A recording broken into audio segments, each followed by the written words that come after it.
नमस्कार, news nation sports देख रहे हैं आप। आपके साथ मैं हूं मोनू चहल। बीसीसीआई का अगला सचिव कौन होगा?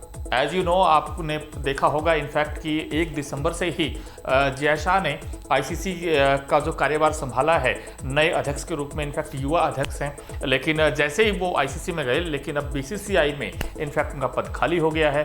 अब कौन से वो कंटेंडर हैं जो आपको लगता है कि यार इस रेस में आगे हैं, उस पर भी हम बात करेंगे। वैसे कयास लगाए गए हैं भाई, 2-3 नाम इनफैक्ट सबसे सामने आए हैं जो इस वक्त रेस में सबसे आगे हैं, वो भी आपको बताएंगे। लेकिन अब अगला सचिव कौन हो सकता है, उस पर हम बात करेंगे भाई। और आपको बता दें कि 45 डेज का इनफैक्ट समय होता है, और उसके बाद अगर देखें तो जल्द ही अनाउंस हो सकता है। और दूसरी चीज़ ये है कि जो भी नया सचिव आएगा शायद उनको 1 साल का टाइम मिलेगा।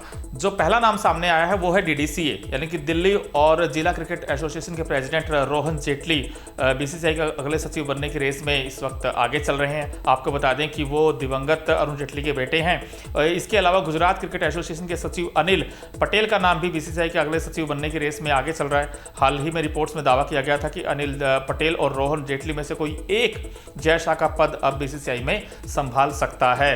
और यू नेवर नो भाई, राजीव शुक्ला का भी अगर आप देखें तो वो भी क्रिकेट से जुड़े हुए हैं। इनफैक्ट हो सकता है कि राजीव शुक्ला भी अगले अध्यक्ष बन सकते हैं। बीसीसीआई में जय शाह की जगह लेने की दौड़ में अगर देखा जाए तो गुजरात के अनिल पटेल और बोर्ड के मौजूदा संयुक्त सचिव देवजीत सेकिया का नाम भी आगे चल रहा है। बीसीसीआई के प्रशासक ने कहा, हमें नहीं पता कि क्या हो रहा है, हर कोई बीसीसीआई और इस मामले पर चुप है। सबसे अधिक संभावना है कि संयुक्त सचिव फिलहाल अंतरिम होंगे। ऐसे मुद्दे हैं जिनसे रोजाना निपटना पड़ता है, और जो कोई भी आता है उसे बीसीसीआई के संचालन के बारे में थोड़ी जानकारी होनी चाहिए।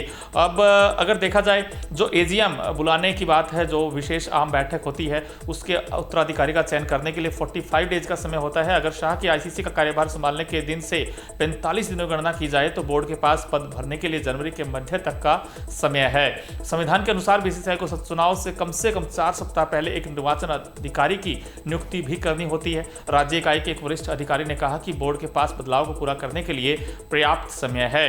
और यहाँ पर इस अधिकारी ने यह भी कहा कि अब तक इस मामले का निपटारा पूरा हो जाना चाहिए था। सचिव को अधिकांश दस्तावेजों पर हस्ताक्षर करने होते हैं। इस मामले को एजीएम में उठाया जाना चाहिए था, लेकिन उस समय किसी ने सवाल नहीं उठाया। अब दिलचस्प रहेगा ये देखना। आपको बता दें कि आईसीसी बोर्ड में बीसीसीआई का जो नया प्रेसिडेंट कौन होगा, इस बारे में अभी तक कोई जानकारी नहीं है। शाह इस जिम्मेदारी को भी निभाते थे। बोर्ड के अध्यक्ष रोजर बिन्नी अगर देखा जाए तो निदेशकों की सूची में है, और यहाँ पर अब कौन होगा ये नाम, ये देखना बड़ा दिलचस्प होगा। लेकिन यहाँ पर अगर देखा जाए तो जैसे मैंने आपको बताया कि 2-3 नाम इनफैक्ट सामने आए हैं भाई। चाहे अनिल का नाम हो जो गुजरात से हैं, रोहन जेटली का भी नाम इनफैक्ट सामने आया है, और अलग अलग इनफैक्ट कयास लगाए जा रहे हैं। लेकिन अब तक ऑफिशियल स्टेटमेंट नहीं आया है कि यार यही इनफैक्ट होंगे, लेकिन जल्द इस नाम का ऐलान हो सकता है। और बीसीसीआई का बॉस कौन बनेगा, बीसीसीआई का सचिव कौन बनेगा, इस पर अभी फैसला आने में थोड़ा सा वक्त लग सकता है, लेकिन 1 साल के लिए इनफैक्ट वो टाइम होगा। खैर, इस वीडियो को लेकर आपकी क्या राय है कमेंट बॉक्स में जरूर बताएं। और अभी तक अगर आपने न्यूज नेशन और न्यूज नेशन स्पोर्ट्स को सब्सक्राइब नहीं किया है तो फटाफट कर लीजिए। न्यूज नेशन अब व्हाट्सएप पर खबरों के ताजा अपडेट के लिए न्यूज नेशन के इस क्यूआर कोड को स्कैन करें।